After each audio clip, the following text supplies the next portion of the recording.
تكلمت انا اقول لك انه اللي ضرب الشاحنه لا مغاربه ولا شوف ولا فاغنر ولا فرنسا ولا ضربتهم اسرائيل. بالنسبه للبوليزاريو وطوطو بالنسبه لينا احنا سالينا ساليت انت. ايه اسمعني غير اسمعني نقول لك، الناس اللي في الصحراء معايشين احسن عيشه دابا. بنادم واكل بالرخاء بالماكله، يعني تأتمينة جد مناسبة، الناس دي زابارتومون، الناس عايشين بخير.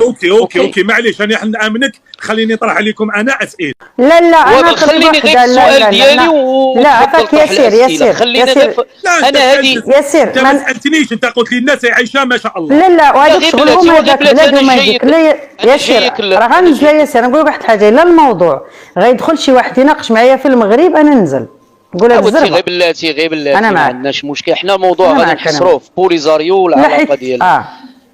دابا بوليزاريو في الجهه ديال الجزائر ولاو يدخلوا فيكم. معليش انا نقول لك فتيحه كلمه واحده ورجعي عليا مادام ما حبيتيش تهضري، وانا نعرف واش راكي تخممي. كيفاش تقبلي ارضك انت اللي كتقولي باللي ارضي اسبانيا تمنعك؟ قالها لكم بوس. علاش نتوما دابا؟ لا بلاتي يا فتيحه تفضل الكلمه. انا غنعطي الكلمه. شوف انا وليت كنحافظ عباد الله، انا غنعطي الكلمه لكمال. بلاتي هذه القضيه ديال السماء والجو. كمال انا نعطي الكلمه لكمال. السحاب اللي طيح به الشتاء ماشي تاعك. وغير بلاتي لان المعلومه اللي عندكم ها انت لا مش عندي. وغير بلاتي انت دابا قلتي الجو ديال السماء اشنو؟ ما تسالوش فيه. ديال من؟ تاع الاسبان. زوينه هذه القضيه. اذا اسمع الجواب من عندي ومن بعد غادي نعطي الكلمه لكمال. صح. اذا البيرقدار اللي طالعه في السماء كضرب بوليزاريو يا اما اسبانيه او كضرب البوليزاريو او مغربيه وتضرب باذن اسباني. انت جاوبني، واش هي اسبانيه ام كتضرب باذن من اسبانيا؟ انا نجاوبك الامر سهل. الدرون اللي تحكي عليه يقدر يمشي اكثر من 4000 كيلومتر. كاين الدرون اللي يشد 4 ايام. المهم هي في اجواء اسبانيا. لا معليش اسمح لي ما تقوليش اجواء اسبانيه. البحر ماهوش تاع اسبانيا، البحر تاع تو الموند، فهمني؟ راه حنا ما كنضربوش في البحر، حنا راه كنضربوا في البر. بالعقل عليا خذني على حسب عقلي. بالك انا عقلي صغير، نجيك من البحر ندخل نضرب ونعاود نخرج. شكون اللي قال لك لا انا قلت لك ما كنمشيوش للبحر، القواعد ديالها كاينه داخل البر، ما كايناش انها تمشي للبحر. علاش غادي تمشي للبحر؟ علاش غادي تمشي؟ لا تكنولوجي تاع الدرون اللي تحكي عليه الاسرائيلي ماهوش عندك، مازال ما لحقك. اذا كتدخل الاجواء على كل حال. تدخل ما يمكنش يضرب من البحر وغادي يضرب في الحماده ولا يضرب في الحدود. شوف هي ضربتهم في الحدود. شوف اسمح لي، ضربت في الحدود الموريطانيه باش نتفاهموا مليح.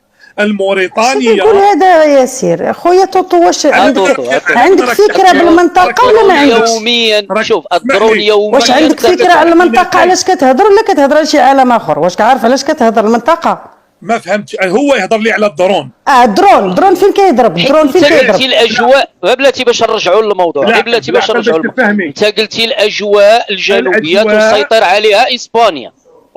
انا جاوبتك قلت لك الدرون اللي كتضرب في الاجواء الاسبانيه.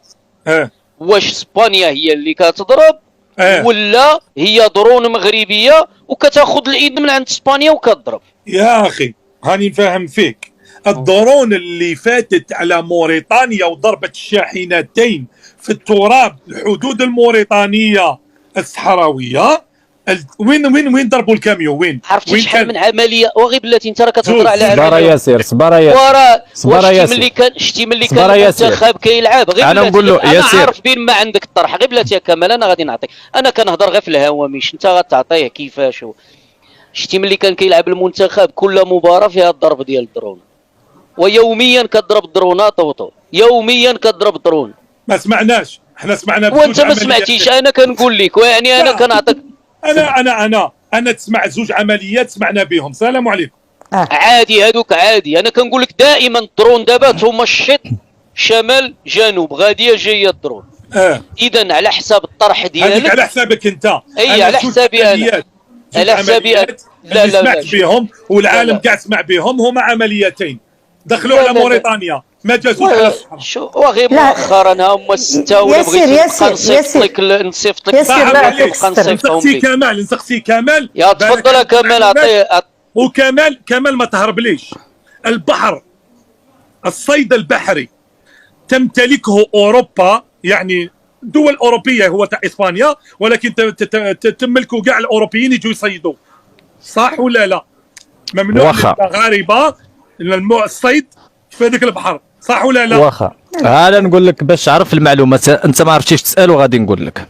المغرب دار اتفاقيه الصيد البحري في المحيط مع اوروبا، اتفاقيه الصيد البحري في المحيط مع اوروبا. ناض البوليزاريو بوكاله من الجزائر، مشاو رفعوا دعوه في محكمه العدل الدوليه بان هذه المناطق متنازع عليها وما يمكنش المغرب. اسمع شنو قالوا الاوروبيين. خرجت اوروبا، الدول الاوروبيه اللي داخلين في الاتفاقيه كلهم، هذه احنا ما غنهضروش على سبب محكمه العدل، حنا نهضروا غير الاوروبيين شنو قالوا بان هذه الاتفاقيه الا مشات تخرقت مع المغرب غادي تكلف اوروبا خسائر فادحه. محكمه العدل الدوليه شنو قالت؟ منين مشاو وداروا هذا الاتفاق، داروا هذه الدعوه بوكاله من الجزائر، محكمه العدل الدوليه خرجت بالقرار. يمكن لك تراجع القرار شنو فيه. قالت بان قالت بان الصيد البحري، الاتفاقيه اللي ديرها مع المغرب مع اوروبا فهي شرعيه. وهذه الدعوه وهذه الدعوه اللي قام بها البوليزاريو بوكاله من الجزائر دوله، لكن هذا الكيان ليس معترف. انا كنهضر مع المغاربه لم يسمعوا فيه. لاش كنغلط المغاربه؟ علاش غلط في المغاربه لم يسمعوا؟ اسمعني انت اللي واقف. الاتحاد الاوروبي تعاقب والمغرب خلصت يعني بروسي كيما نقولوا اموند على جبدوا لي، عطيني بلاتي اسمح لي كمال، جبد لي. لا جبد لي الارتيكل. لا جبدوا عافاك اختي. لا ولكن جبدوا شي انا نقول لكم انا غنسحب من الحوار لحقاش انا هاد الاخوه بحال هاد الشكل ملي كيطلعوا ما خصكش. لا وغير خليه. لا غير صباري. لا اسمع، لا واش غير سمعي شنو قالت محكمه العدل الدوليه. قالوا بان هاد الدعوه اللي قامت بها البوليزاريو فهي لاغيه. علاش؟ لانها ليست دوله وغير معترف بها. فهمتي؟ يعني اتفاقيه الصيد البحري هما عندنا كيصيدوا السفن ودايرين الاتفاقيه مع اوروبا، وخير دليل وجي تما وشوف بعينيك. وين تصيد؟ كتصيد في المحيط.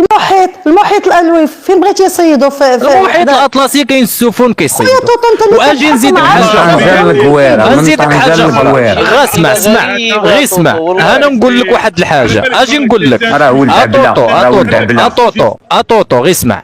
هل الجزائر أنشأت الميناء في قلب موريتانيا باش تربط العلاقات مع أوروبا بحسب اتفاقية الصيد البحري اللي كانت خرجت كتقول أوروبا إلا لغيتوا الاتفاقية مع المغرب غادي نديرها معكم أنا، درتوا الميناء ياكو حتى السفن لقاو عند الجزائر راهي في مشروع تاع الحمدانية، وانت تعرف بلي شمن المشروع تاع الحمدانية؟ اكبر ميناء في اسمع راه خرج وزير الملاحه ديالكم ووزير الملاحه والصيد البحري ديالكم. اسمع وزير الملاحه والصيد البحري ديالكم قال هذه الاتفاقيه ما يمكنش تمشي. علاش؟ حتى السفن اللي قلتوا غتصيدوا بهم لقاو فيهم نظام عندكم سفن قديمه نظام التبريد فيها ما خدامش والله ما خدام.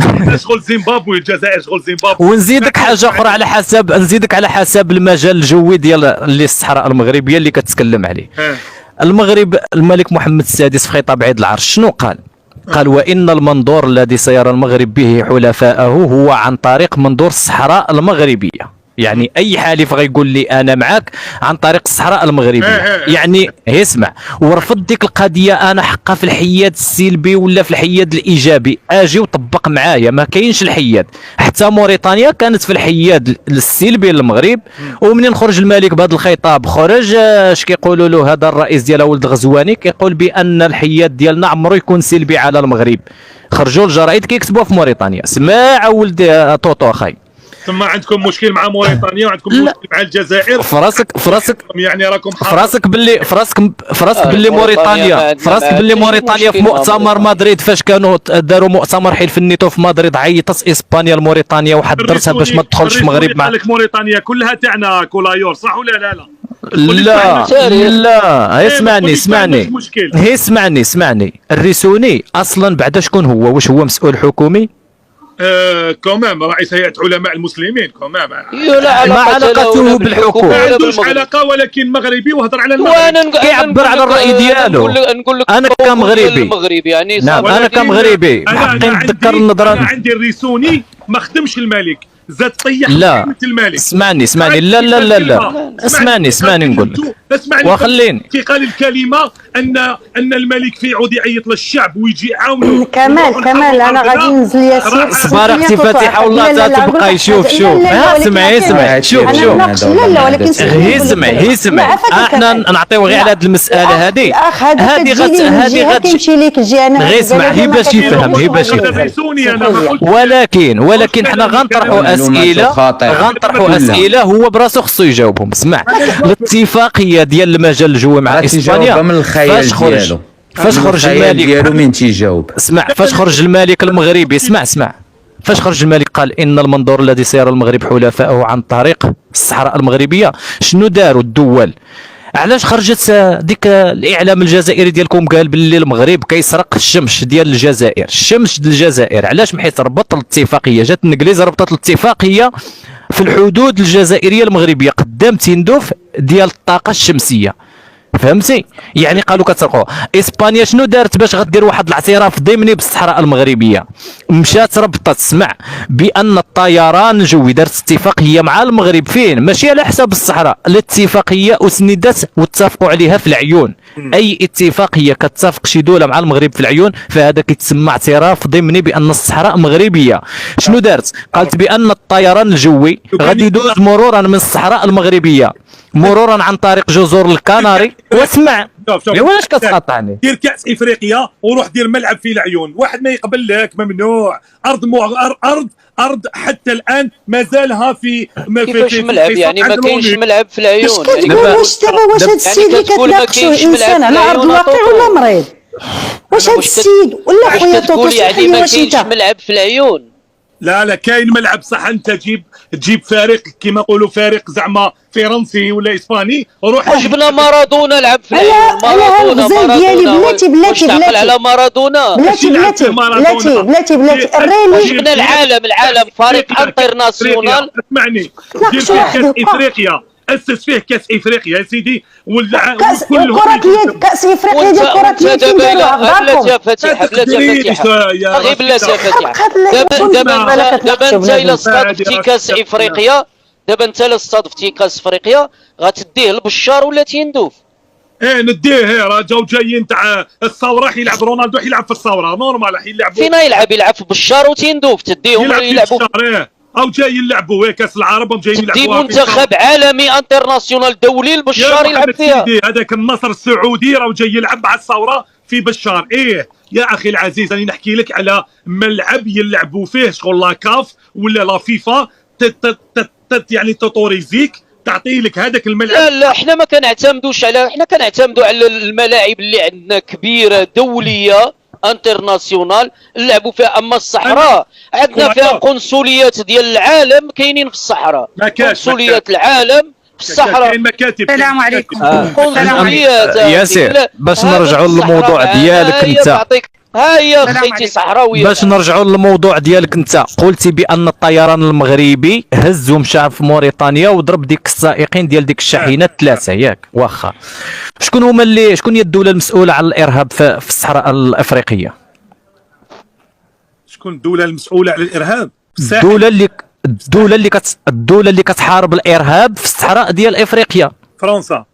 هاكاك تقرير ديال فرنسا على ديك المسؤولين بعد ما خرج ولد الغزواني قال بان ديك سائقين الشاحنات ما ماتوش في الحدود الموريتانيه. وين ماتوا؟ شنو قالت فرنسا؟ ايوا سير سول. قال هذاك الولد الغزواني قال ماشي في الحدود موريتانيا المغربيه. شنو خرجت فرنسا اللي مسؤوله على الارهاب شنو قالت؟ على باليش انت على بالك يا اخوان. لقات القبض على 3 القياديين من حركه من هاد جماعه البوليزاريو، واحد سميتو عبد الوهاب قيادي في حركه البوليزاريو. فهمتي؟ لذلك اللي قتلوا لكم السائقين الشاحنات ديالكم هما البوليزاريو الفاعل اللي مربينهم تما. وعلاش داروا هاد الخطوه هذه؟ علاش داروها؟ باش المغرب يدخل في عداء بين موريتانيا وبين المغرب، يبقى عداء وندخلوا في حرب. لذلك ولد الغزواني كانت العمليه الاولى ولا العمليه الثانيه؟ كاينه واحده في موريتانيا ولا ما كاش؟ هذيك العمليه الثانيه خرجوا اتهموا جماعه الفاغنر، حيت كانوا تما كاين شي افارقه سود قالوا بان هادو اللي داروا العمليات اصحاب ذوي بشره بيضاء، وعطاو يعني المعلومات ديالهم على انهم هم الفاغنر، وحتى النظام ديالكم قالوا باللي الفاغنر هما اللي داروها. بحيث بقات واحده بين جوج، اما الجيش الجزائري هو اللي قام بديك العمليه ولا الفاغنر. شنو خرج حين في المينورسو شنو كيقول؟ المينورسو شنو قال بان ديك الشاحنات اللي تعرضوا لديك القصف قالوا بانهم دازوا في المناطق العازله وتم تفجيرهم بحق الالغام اللي كاين في المنطقه الصحراء. دوك اسمح لي، راك تقول لي ماشي قصف، ماهوش قصف، وانفجار. الشاحنات اسمع دابا انت هضرتي، اسمع انت هضرتي على العمليه الاولى والعمليه الثانيه. العمليه الاولى اسمع، العمليه 2016 فرنسا حملت المسؤوليه لمن وجابت حتى قيادي راه مقبوط عندها ديال البوليزاريو سميتو عبد الوهاب، بحث في هذه المعلومه.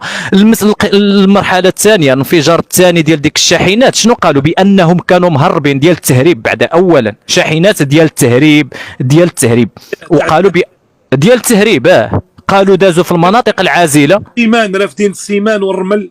اش من سيمان؟ انا كنقول لك ديال المينورسو شنو قالوا المينورسو. شيطان والله الا كنقول لك شنو قال المينورسو، سير رجع للتقارير ديال المينورسو وشوف. قالوا بان هذوك الشاحنات اصلا عندهم فيهم السلعه مهربه غير قانونيه غير مرخصه، ومنين تمو دايزين في المناطق العازله دازوا على حق الالغام تفجروا. هذه التقارير ديال المينورسو. اما الشهاده ديال ديك ذوي البشره السود قالوا بانهم كاينين اشخاص ذوي بشره بيضاء. يعني شنو راهم نسبوهم على جماعه بوكو حرام ونسبوهم على الارهاب اللي كاين في افريقيا في الصحراء الافريقيه. لذلك خرجوا ماليين كيقولوا باللي معليش انت تكلمت. انا نقول لك انه اللي ضرب الشاحنه لا مغاربه ولا شوف ولا فاغنر ولا فرنسا ولا ضربتهم إسرائيل بالدرون التعليم. وهذا اسمح لي توتو غنقول لكم هذا كيثبت لكم ماذا الوعي ديال هذا الشخص اللي كنناقشوا دابا بالاجواء الجو. لا خويا غير اسمح لي اجي نقول له غير صبر. دابا منين ضربتهم اسرائيل بالطائرات الدرون، منين داز اسرائيل؟ ما دازتش في الجو في المجال الجوي ديال الجزائر. لا واش ما دازتش في المجال الجوي ديال الجزائر؟ حباب معاهم. لا وغير قول لي واش ما دازتش فوق المجال الجوي ديال الجزائر؟ كامل واش ممكن؟ لا ومنين جات اسرائيل؟ راه اسرائيل جاتنا موراكم، يعني الا جا وصلت اسرائيل حتى الصحراء المغربيه اذا راه دازت على الجزائر. وكمان الله عافاكم غير كلمه وننزل. شوف غادي نقول لك الموقع الاستراتيجي ديال اسرائيل بالنسبه للجزائر في كاين. كمان الله يعطيك الرضا. غير كلمه وحده لهذا الاخ هذا. انا غير بعدا سول سؤال على المجال الجوي تيلمون فاهم في المجال الجوي ديال العالم غادي يطلق هذه الكلمه اللي قال دابا بان داكشي اللي وقع في الاراضي الجزائريه وقع وفي الماليه وقع لان اسرائيل. هذا الشيء يثبت لك هذا الانسان الوعي ديالو بالتحكم في المجال الجوي ديال اي دوله. راكي غلطه والله العظيم. والله خويا الا كان هذا هو المستوى ديالك في النقاش انا انا لله وانا. المجال الجوي ديال شحال من دوله جات من اسرائيل باش تضرب الحافلات. عقلك فتيحه. لا انت اللي ما عندكش. لا انا عندي الى غير هذاك هو العقل بحال ديالك بلاش يكون عندي. فتيحه هاديه كان يديرها خساني دار لها المخايد. هذه هي فتيحه توحه اللي كان يتورني بها. علاش كي دايره فتيحه توحه؟ فهميني يا خساني تاع وهران. ها اش شنو هذا مال تسميتي ولا تخوناها من وهران ولا غير سيريو؟ والله نهضر معاك سيريو. هذه فتيحه توحه راهو دارها فيلم خساني. هذاك خساني راهو دارها سكات في رمضان. نعوذ بالله وليت انا خاونه فتح. اسمح لي ما تشعرك سعداتي سكات في رمضان. ناري سعداتي انا سميتو بحال الزليج. هذاك لاكتور لو يتورني واسمه محمد خساني.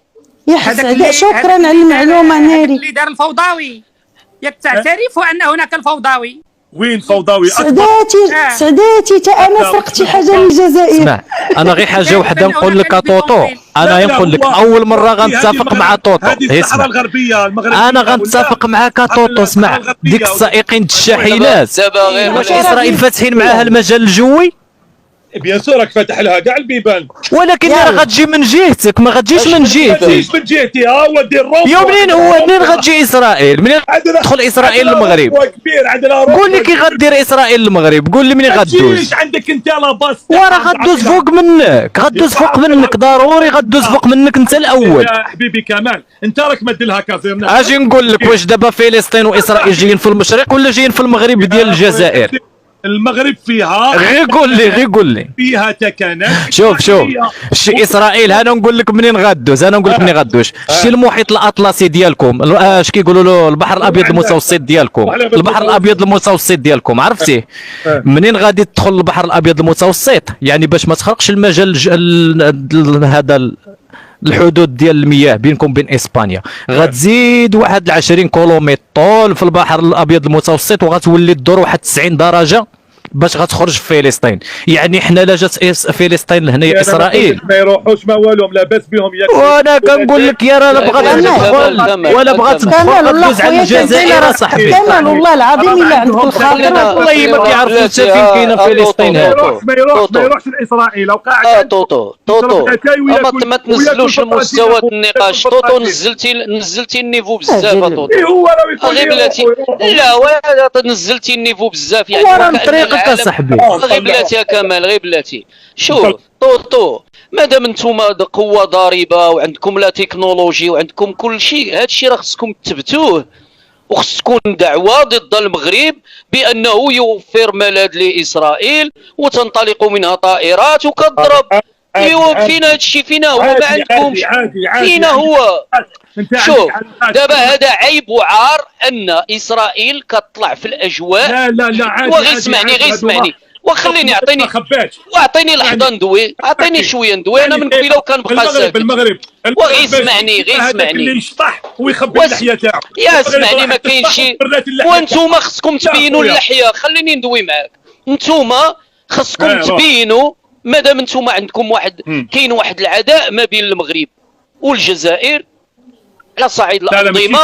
لا غير اسمعني وخليني نكمل لك الجمله. خليها الفوقه على صعيد الانظمه يعني النظام ديالكم مع النظام ديالنا. اوكي يعني هذا النظام الجزائري عنده هاد الهديه الكبيره اللي غيبين للعالم بان طيارات كتنطلق من الاراضي المغربيه وما قادرش يعني يكشف عليها العالم ويبينها بالدليل وبالبرهان. فينا هي كاين بالبرهان وحطها في الامم المتحده. ما كاين. انت ما سمعناش اسرائيل. لا اسمح لي نزلنا النيفو بزاف. هذا يعني يا طوطو ان جبهه البوليزاريو هذا الكلام ديالك اللي كتقول كيعني ان جبهه ان اسمعني وخليني نكمل الجمله ديالي. لا ماشي نقاش. خليني نكمل الجمله ديالي. انا عندي علاقات مع اسرائيل مالي دايرها مخبيها. انا ما مخبيهاش. ولكن هذا يدل على ان جبهه البوليزاريو اصبحت لها سلطه داخل الجزائر، والبوليزاريو اصبح مواطن بدرجه ممتازه، والجزائري اصبح بدرجه غير درجه البوليزاريو. خويا والله غير ربي يهديك. انني نهبط للجزائر انا ما جامي شفت واحد من البوليزاريو. والله غير ربي يهديكم. والله ما نعرفوه ما كنلاقيه نسلم عليه. واش راكم والله بيرميسيون اللي عندهم ديال السيارات، الحقوق اللي عندهم في امتلاك السيارات ما عندكش انت طوطو. يا خاوتنا اللي كاين بوليزاريو هنايا ارواحوا خاوتي عندي نرحب بكم. ما كاش مشكل خوتي المغاربه ارواحوا عندي ما كاش مشكل. توانسه ما كاش مشكل. خويا العزيز انا مانيش نشوف هذا البوليزاريو. انت راك تشوفه لا اخويا انا نخاف على راسي. انا عندك بوليزاريو انا ما نمشيش انايا. ياسير ممكن انا غنزل. واش عندي لك سؤال يا ياسير دابا هذا اللايف شنو هو المحتوى منه؟ المشكل انا جاوبني واحد الاخ اللي هو لحد الان عطاني جواب صريح. كان معنا واحد الاخ سميتو سمير خوي. هذا ما هذوك انا لحد الان كنطرح نفس السؤال. هو يعني طوطو وكانه من جهه البوليزاريو حتى هو كيوفر لهم الغطاء. كنقول له بان على مستوى فتيحه هكي حيبان نصفق لك ونعيط لك للصحراء المغربيه ونغني لك. لا خويا ما طلبتكش حاجه الصحراء المغربيه بلادي شي الصحراء ما كنناقشهاش معاك. باش تعرف الخريطه العالم، باش تعرف الخريطه العالم فين كاينه فلسطين وفين كاينه المغرب وفين كاينه الجزائر، فهمتي؟ دابا انت والله ما عارف الخريطه العالم فين كاينه فلسطين، انت راك يبان لك كاينه اسرائيل من الغرب ديال المغرب. اسمع راه عندي باك بلس 2 وشوف عندي غير اسمع والله الا انت نيتك هطوطو قسما بالله الا نيتك راها في جهه المحيط، نيتك اسرائيل جهه امريكا. اسمعني عندي خالي ديبلوم بلس باك بلس 2 والله ما عارف الموقع من يقول تحقق اسرائيل جات بالطيران ديالها وضربت الشاحنات والله ما تعرف الموقع. المايك باش تدخل جوهرات عطيونا غير المايك. انا قلت لك انت يا راك تعطي لهم الطاجين ودير لهم لاتاي في الليل. خلينا دابا غمقتي علينا طوطو، غمقتي علينا دابا. واش غنبداو نسدوا في المايك؟ غمقتي علينا. ورحمة الله تعالى وبركاته. السلام. مرحبا. اولا هذا الاخ اللي قال لك خلوا الحوار يكون جزائري مغربي، لم نرى حوارا جزائريا مغربيا، لانك كل ما مره تدخل جبهه البوليزاريو في الموضوع. اذا انت قبل قليل تحدثت وقلت جبهه البوليزاريو، ونتحداكم قلت على انكم تعودوا في الصحراء وانكم العلاقات ديالكم مع اوروبا والصيد البحري وما الى غير ذلك. اذا انت هنا يعني تزكي البوليزاريو وكتجيب بعض الاكاذيب والالاعيب اللي غير موجوده. اذا انا نتحداك اليوم شكون اللي كيصدر من الاقاليم الجنوبيه الى اوروبا. اذا المنتجات المتواجده في الاقاليم الجنوبيه سواء من الخضروات سواء من الاسماك وسواء من كل شيء اللي هو صحراوي المتواجد في الاقاليم الجنوبيه يصدر الى اوروبا، وهو يباع عندك في الكارفور ويباع عندك في السوبر ماركتات اللي موجوده عندك حتى في فرنسا. اذا لا الطومات واللي كل شيء اللي موجود من الخضروات اللي متواجده جايه من مدينه الداخله وجايه من وادنون وجايه من الاقاليم الجنوبيه المتواجده. اذا هذا من جهه. من جهه اخرى البوليزاريو بحد ذاتها دفعت الدعوه ضد المملكه المغربيه في بريطانيا على انهم يحبسوا المنتجات او انهم يحبسوا انهم يعرضوا المنتجات ديالهم او انهم ما يستقبلوش الصادرات المغربيه اللي موجوده في الاقاليم الجنوبيه. اذا وماذا ردت عليهم بريطانيا؟ بريطانيا والغت هذا الطعن هذا اللي دارته البوليزاريو، وقالت لهم نحن لا نعترف بكيان وهمي اسمه البوليزاريو لانه غير معترف بدوليا وليس بدوله. وهذا كذلك ما قالته محكمه القضاء الدوليه. دقيقه. وهذا ما قالته المحكمه وهذا ما قالته حتى الاتحاد الاوروبي. اذا اليوم المعاهده اللي موجوده ما بين المملكه المغربيه وما بين اوروبا. ياك سمعت؟ وكذلك مثال المنتخبين المتواجدين في الاقاليم الجنوبيه واللي هما عايدين في المملكه المغربيه هما اللي كيقرروا كذلك. اذا حتى الفوسفات اللي موجود اللي عايد في بوكراع راه يصدر للخارج. اذا انت هنا مانك عارف شيء. اذا الفوسفات يصدر من بوكراع من الاقاليم الجنوبيه الى العالم باسره وتقول لي على ان المغرب ما عنده سياده على ارضه.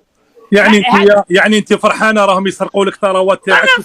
هذيك ثروتي انا مغربيه. صنط لي شوف متى خليني نتكلم. انت ما تقاطعني. شوف انت مغرر بك بافكارك. انت قبل قليل تحدثت لا لانك لا تبحث. لو انك صنط لي وخليني نتكلم. هي راه عايشه في الصحراء، هي راه بنت الصحراء، شكون اللي يسرق لها؟ وخليني نتكلم. انا صحراويه مغربيه. هذا تاريخي. انا ماني مرتزقه. المرتزقه تاسست سنه 1973. كيف مرتزقه؟ انت تاسست سنه 1973 ولم يكن لها وجود ان تدافع علي انا التي اعيش في الفيلات واعيش في بحبوحه وكان اكل من خيرات بلادي ومن الاسماك ديال المحيط الاطلسي. يجي يحررني انا واحد اللي عايد في الخيام لا ما عنده بعين التراب. خليني نكمل. كبيره وشي يجي يدير عندك في الصحراء. عندنا اكبر صحراء في العالم يجي عندك. الله يهديك. صنط لي. شوف هذا راه تقرير. هذا شوف هذا راه قالها كريستوفر روز. لا قالت الجزائر. قالت هي لان البوليزاريو عايشين في الجزائر ما غيجيش هذا. قالت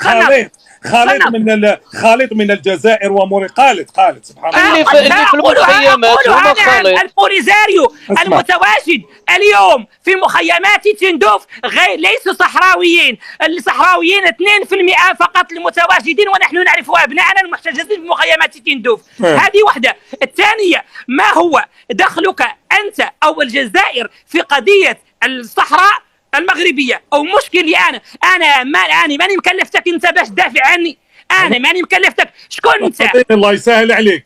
شكون انت؟ انا بلاتي، ولكن المشكل يطرح نفسه حاني. المشكل لما يكون انت واحد من اولاد التراب، انت كجزائري تقول عنك حر، وتجي وحده مرتزقه من جبهه البوليزاريو وتقول لك على انت مانك ولد التراب، وتقول لك على انت ما عندك حق تتكلم في ترابك، وتجي البوليزاريو وتجي وحده من البوليزاريو لما تم حرق، لما تحرقات واحدة من البوليزاريو في الجامعة بالكهرباء، سابقها بيومين كانت هناك امرأة تلد في المستشفى الذي توفيت فيه هذه المرتزقة. كمال خلينا نرجع عليها دقيقة. كمال دقيقة. الله غير تخلي لي كلمة نقولها.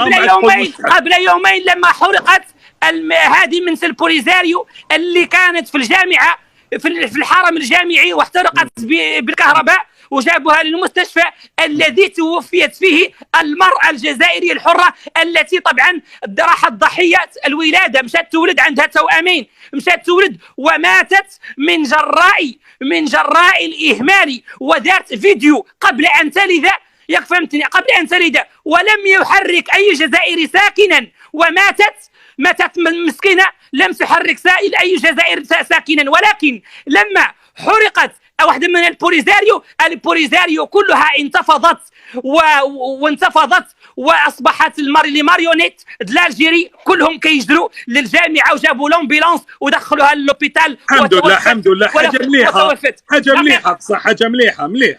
دقيقه معليش حاجه مليحه. شوف يقول لك اختنا المغربيه، اختنا الصحراويه، سمعيني مليح. فرنسا نهار خرجت الحركه رموهم في مونبوليي وغلقوا عليهم. ديري في بالك باللي انا ما عندي ما رموهم في مونبولي. شنو نقول لك واحد الحاجه، انا ما عندي ما ينفعني في الصحراء، ما عندنا، انا الصحراء تاعنا وما نعرفهاش كومبلي. رحت البسكره ماكسيموم يعني 500 كيلو، وما زالت 1000 2200 ما قدرتش نهبطها حتى الغوكار. ما عندنا ما نديروا بالصحراء، البترول كاين، غاز كاين، الصحراء ما عندنا ما نديروا بها. اما الشعب اللي كي تحكي عليه هذاك اللي كيسبيتيه درك عليه في الخيام، انا ما نعرفوش. ولكن انا عقيده وانتيا وخونا المغربي يرفد الناس كي يجوك لاجئين يجوا ياكلوا يشربوا، لاجئ عندك لاجئ انساني، ليس لاجئ سياسي. اسمعي خليني نهضر. اللاجئ الانساني بالسيف عليك ترفده، ولكن اللجوء السياسي كلهم تقريبا في اسبانيا. روحي لاسبانيا تفهمي معاهم. ولكن ليس لاجئ. انا نتحداك انت اليوم الذي تدافع عن الباطل وتقول لي لاجئ. هاد الاناس ليسوا لاجئين، هاد الاناس لا توقعوا على بطاقه اللجوء، ما عندهم الحق يخرجوا الا بتصريح، ما عندهم حق لاجئين. هاد الاناس الذي تحدثت عنهم. انا نعطيك واحد المساله طوطو باش تعرفها، باش تعرف بان نحن عندنا الارشيف المناطق ديالنا. ربما كتجيكم شي حاجه، شي مغربي يجبد الارشيف المناطق ديالو غريبه. انا غنعطيك الملك محمد الخامس سنه 1958، ما كاين لا بوليزاريو لا عبو الريح في الصحراء، كاينين الصحراويين اللي جدود. هادي جوهره كتهضر معك، ها هو الفيديو، ها الارشيف تصنت. محطة بارزة في مسلسل الكفاح الوطني 900 وألف استقبل وجهاء وشيوخ وممثلو القبائل الصحراوية جلالة المغفور له محمد الخامس لتجديد البيعة والولاء. زيارة ملكية ميمونة كانت تعبيرا واضحا وقويا عن عزم الشعب المغربي بقيادة العرش العلوي المجيد على استكمال استقلاله، وهذا ما أكده بشكل صريح جلالة المغفور له محمد الخامس في خطابه السامي إلى سكان محاميد الغزلان، ومن خلالهم إلى الأمة المغربية والعالم أجمع. وإننا نحيي نفوسهم الأبية وعزماتهم القوية، ونرحب بهم في وطنهم وبين أهليهم وعشيرتهم، ونؤكد لهم بدورنا وليبلغ الشاهد منهم الغائب أننا سنواصل العمل بكل ما في وسعنا لاسترجاع صحرائنا وكل ما هو ثابت لمملكتنا بحكم التاريخ ورغبات السكان. دقيقة كمال دقيقة متى تأسست كمال متى تأسست منظمة الوحدة الإفريقية؟ دقيقة معليش دقيقة متى تأسست منظمة الوحدة الإفريقية؟ كي تسألي شكون كمال ولا لا انت نسولك انت. ما على باليش انا والله غدوختوني يا عباك. منظمة الوحدة الإفريقية تأسست باقي الجزائر لم تأخذ استقلالها. استقلال الجزائر ودافعت عنها المملكة المغربية في الدار البيضاء أول مؤتمر لها سنة 1960. ولهذا اسمعي ولهذا أكبر شارع في الجزائر العاصمة محمد بولفار محمد الخامس أكبر. Alors pourquoi tu défends les diables alors كان راجل. سؤال لماذا تدافع عن الباطل؟ اسمعي اين نهضر معاك. حنا كيقول لك هذا راجل محمد الخامس راجل خلاص الهضره. اما حسن الثاني واش قال لكم؟ قال الصحراء الغربيه لم يسميها يوما بالصحراء المغربيه يوم. يا رجل هاو كمان يا رجل عقلاني غربيه من ناحيه الجغرافيا نقولها غربيه تسمية استعمارية غربية تسمية استعمارية. حسن الثاني قال الصحراء المغربية. واخا انا نقول لك ولكن اصبر يا جوهره الادله ماشي. انا نقول لك بالادله. اسمعني مونتاج اسمح لي. نعم مونتاج وبعتوه لك عليا لا مونتاج ودوكا راح دير لي ادله اليوتيوب. لا ماشي اليوتيوب. انا غنقول لك خطاب ديال الحسن الثاني قال لا نريد لاحد بان يعترف بمغربيه الصحراء ولكن نريد للعالم ان يعرف مع من حشرنا الله بالجوار.